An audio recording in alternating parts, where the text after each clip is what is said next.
Pagpanuli sa usa ka tindahan sa sitio San Miguel, Barangay Apas ning Dakbayan sa Sugbo, nahuli ka. Samtang suspect na dakpan usab dayon sa gipahigayong follow-up operation sa kapulisan sa Mabolo Police Station. Anang report ni Alan Domingo. Makita sa CCTV nga nagpakarong ingnog mopalit og soft drinks ang usa ka lalaking customer nga nagsulob og full face helmet nga naglingi pa kini. Dihang gitunol na sa tindira ang iyang gipalit.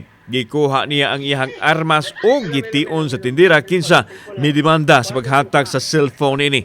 Wa makontinto sa usa ka cellphone kay gipangayo pa ang laing duha ka cellphone ug dali kini misibat sakay sa motor nga iyang giparking sa kalsada.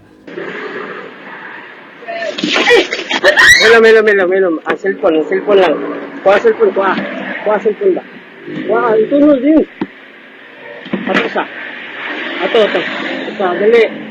Matod sa tindira, nga nahitabo ang pagpanolis pasado alas 6 sa buntag ni adtong adlaw Biyernes. Nakalitan matod pa sila sa nahitabo og tungod sa kahadlok, gihatag na lang ang ipangayong mga cellphones. Wa hinoy kwarta nga nakuha ang suspitsado. Yang gibunot akong kamo tapos akong gikuanan og kanang pusil niya. Hadlok ko. Sa may pong ang giingon nimo? Ana siya nako nga hilom-hilom ang cellphone lang ana siya sa ko. Time nanawag sa pulis mo to nag-responde din may. Samtang daling nadakpan sa pasakop sa Police Station 4 sa Cebu City Police Office, ang 43 anyos nga suspect kinsa usa ka fish vendor nga taga Sitio Canas, Banawa, Barangay Guadalupe. Nakuha gikan kaniya ang 38 kalibreng pistola nga maoy gigamit usab niya sa pagpanolis ug nakasulob pa usab kini sa iyang sinina atol sa krimen.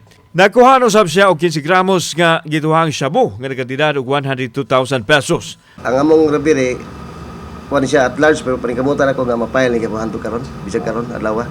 Wa na magpa-interview pa ang suspitsado apan gitug-an siyang asawa nga gawas sa iligal nga dugas na gumunusab iyang pana sa online nga sugal.